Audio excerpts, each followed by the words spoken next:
here I go. Left foot up, left small step, press it down. When you feel the weight going down, press the other foot up. Then step in, press down, press up. Step, press down, press up. Toe down to heel, heel to toe.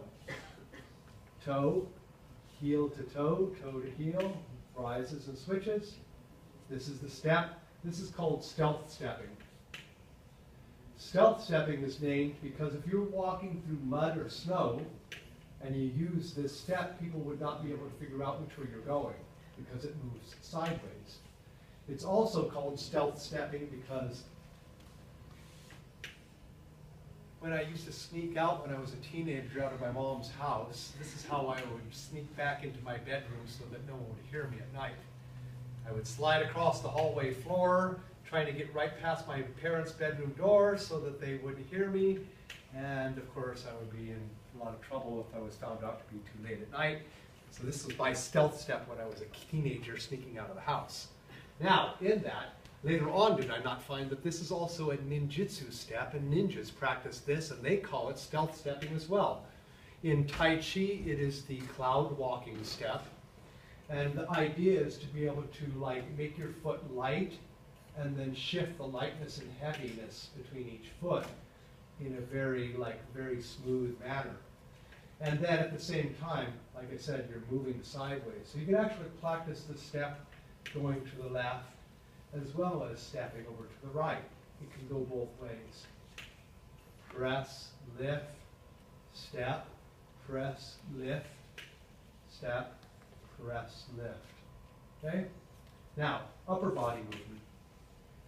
Relaxed Wu Chi-like posture. Relax your arm, hollow in the arm, raise the palm, and comes up to about shoulder level. Hold this thumb slightly in and down so it doesn't look like you're hitchhiking.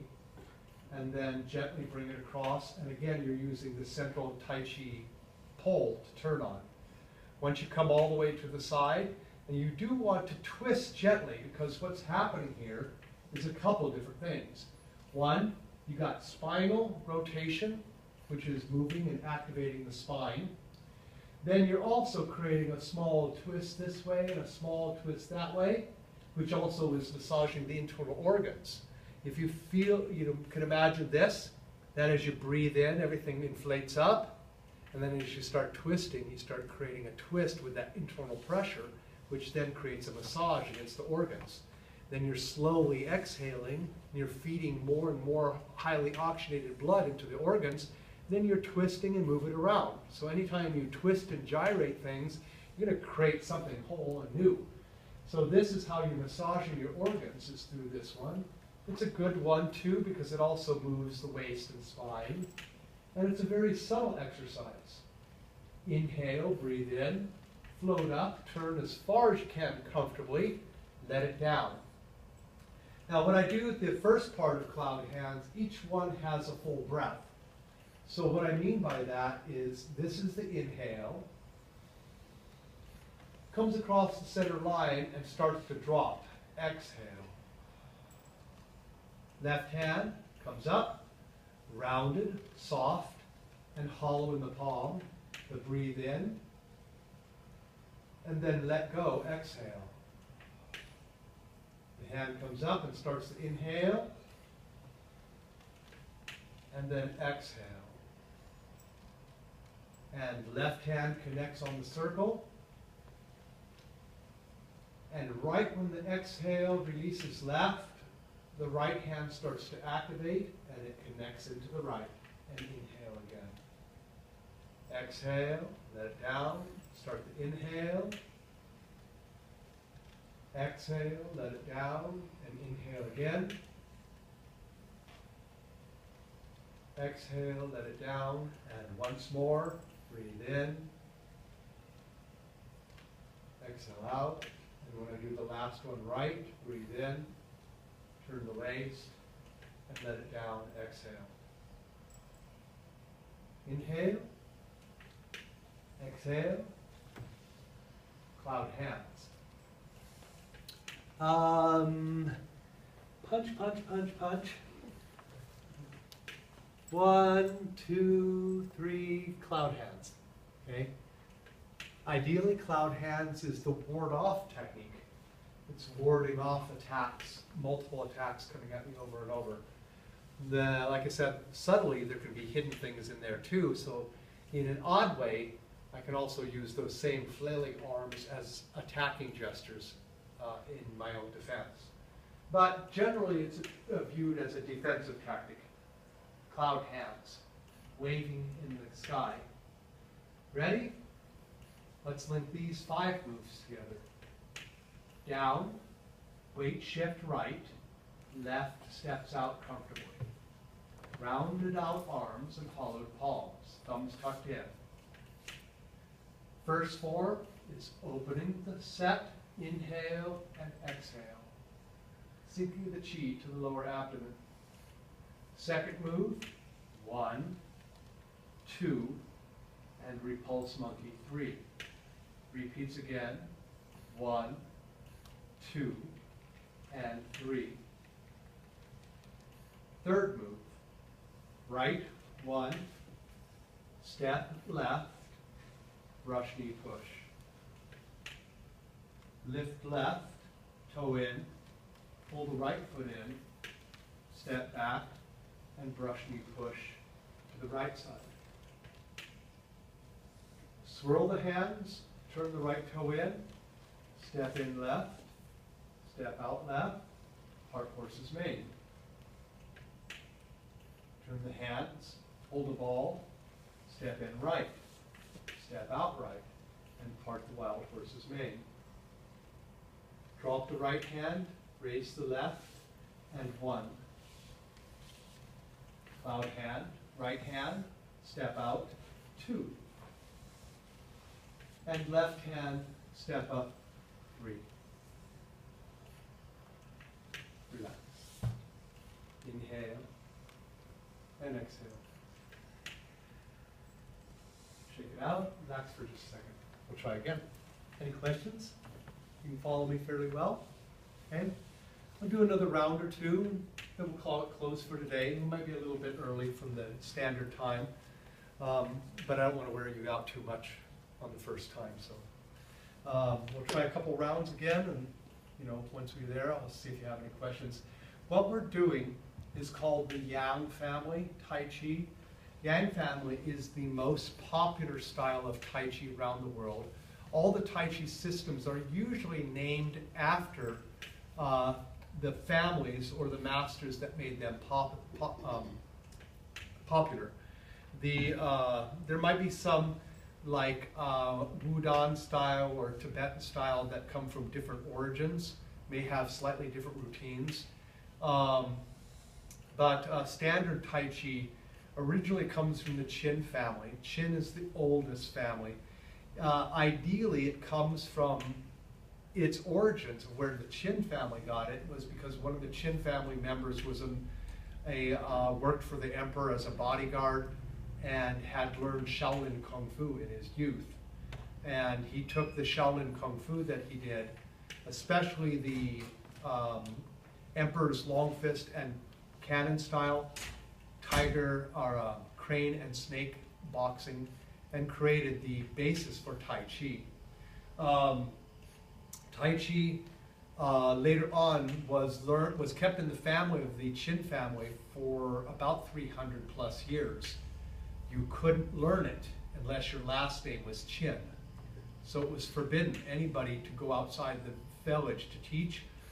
They didn't teach it to outsiders. They kept it as their own personal form of martial arts in that particular family for 387 years. They didn't teach anybody. Yang Luchen was a very famous martial artist, and he gave up his fame and notoriety and became a servant in the Qin household with the idea that he was going to break the tradition and find out how these people became master martial artists and how they could live so long and healthy and happy. And so he decided that he would give up his position as a high-level martial artist, which is a great blow to one's ego, and become a servant in the family household for the Qin. He would, months and months, he never saw anybody practicing. he would show up and there'd be nobody out there practicing. Like, well, when did they practice these martial arts? If they're so good at them, how can they get good at them? So it was real late at night that he happened to have to get up to go to the bathroom. When he was relieving himself, he heard some funny noises coming from the other side of a compound in the Chin village. So he decided to climb a tree and peek over the fence and see what was going on. To his utter surprise, the entire village was out there at midnight practicing Tai Chi. And at that particular point, he decided that he figured it out and he was going to do something about it. So he took a hammer and chiseled a hole in the wall big enough for him to be able to watch the practices of the family while they're practicing. And after a short time, he was caught. When he was caught, he was brought in front of the Chin head family elder member of the village. And this particular master demanded to know what he had been stealing. So he put on a demonstration of what he had been stealing so far. And at that particular point, the master kind of made a little challenge to him, said, you can stay and train with us if you can beat my son. And so he trotted his youngest son out, thinking that he would easily beat this beat Master Yang. And to their surprise, the son actually lost. This was the teacher's main son, the youngest one. So he kind of did something a little crafty and says, oh, I made a mistake. You weren't supposed to fight the younger one. You were supposed to fight the older one, who had a much higher level of experience. But Yang Luchan was able to defeat this son too. And so in order to remedy this problem, because what would have happened was he could have sent Yang Luchan away and his family would lose its reputation because they had lost. And he would now go out into the world and probably start teaching some of the methods that he had learned from them, but he never completed the whole system either. So to remedy this problem, the master of the Chin family says, what I would like you to do is stay here for another 3 years with us, and I will complete your training, and at that particular point you can decide to stay and live with us, or you can go out into the outside world. He finished his training, and 3 years later he decided to leave the village and go out into the outside world. And before he left, the master of the Chin village told Yang Luchan that you have my permission to alter and change the routines and techniques any way you see fit based upon your own experience. We believe that you are an inheritor of our system, and we have no problem of you going out into the outside world and exposing the outside world to our martial arts. And that's exactly what he did. He shows up in Beijing a few years later and starts teaching the emperor and the aristocratic society, and as well as some of the emperor's bodyguards. He is challenged multiple times over and over again, never meeting anybody who could beat him, and thus Yang Luchan became known as Yang the Invincible. And at that, the reputation of Tai Chi as a martial art spread across the entire country, and a few years later, around the world. It becomes the most popular style of Tai Chi practiced around the world is Yang style Tai Chi. Chin style, a second close, because it's the oldest form. But then there is a Wu style, spelled W-U, another Wu style spelled W-O-O, and another style called Sun, S-U-N. These are the 5 major branches of Tai Chi recognized by the Chinese government. Okay? And Yang style is the most popular leader for most of those. So they created, the original form of Yang style was about 100 plus movements, about 108, 128, depending on how you count subtleties. The original Yang form took a student about 3 years to learn. Okay, they would give them they divide it into 3 sections and give each student a section every year for 3 years. Each section contains roughly about 36 movements. So approximately 108 plus movements maybe. So that was common in the old days. In modern times, in 1949 through 1959, the Chinese government made great strides to bring all the masters of Tai Chi together and to sit down at a table and formally discuss the art and its qualities with each other. And then from that discussion and those meetings, they came up with shorter, simplified versions of Tai Chi to be able to introduce them to the general populace and to make it more profitable as a form of teaching students so that they could learn at levels. And of course, they created the 8-step Tai Chi, 13-step, 24-step, 44-step, 66-step, 88-step, and the long form is 108 steps. Myself, I continue to teach 13, the 8-step, 13-step, 24-step. I jump to a form called 42-step, and then I teach the long form after that. I figured that's enough. I don't have to teach all of these different branches. So this is my kind of curriculum. What you're doing is Yang Style Tai Chi with us. And so you can actually, if you have a computer, you can look on the computer and start researching Yang Style Tai Chi to get familiar with this. It is very popular and there's a lot of material written about it. Okay? So turn to the front. I'll go through one more time. And I guess that'll be good for today. Ready? Try to relax as best you can. Follow as closely as possible. Knees bend down. Weight shift on right and a comfortable shift and step out so that your hips line up when you shift the weight over, even over both feet. Round out the arms and form the quiet standing posture. The opening form goes inhale, shoulder height. Exhale, lower to the palms at hip level. The second form, turn the palm over, breathe in and arc the hand and repulse the monkey right. Turn the hand, breathe in, and repulse the monkey left. Shift to the right side, breathe in right, step out left, brush the knee left and push with the right palm. Toe in left, breathe in left hand, slide back, step out right foot, and brush knee push to the right, soft and gentle. Sink back, turn the toe in, roll the hands and form a ball. Left foot draws back, left leg opens up and steps to the heel to the corner, and part the wild horse's mane left. Turn the palms over, turn the left foot in, step right, out to the right side, and send out the right hand. And then drop the right hand, bring the left hand up in front of you, and cloud hands 3 times.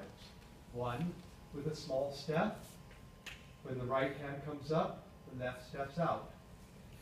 Turn to the right, lower the step down, breathe in, raise the right foot up, and step down, and bring the hand down. Relax. Inhale, and exhale. And take your palms, gently rub your stomach 9 times. Starting small, I'm on 4, 5, 6, getting bigger, 7, 8, 9. On the 9th one, I start big and go small. The process of self-massage here helps to clear any trapped or stale gases or air in the torso and releases them. It also is a self-massage to be able to help to move around undigested food. And it also helps to spread the energy across the organs and then consolidate it back into the lower dantian where the storage of this energy will help to fight off infection, sickness, and disease and the effects of old age. Okay? Any questions? Thank you guys for coming today. I salute you with a bow. My fist palm makes a fist right. This represents yang energy. My palm is cupped. This represents yin energy. This is the scholar, and this is the warrior coming together. To benefit from their knowledge, we use these two. Thank you. Have a good day, everybody. See you next time. Thank you. Have a great day, and thank you again for coming.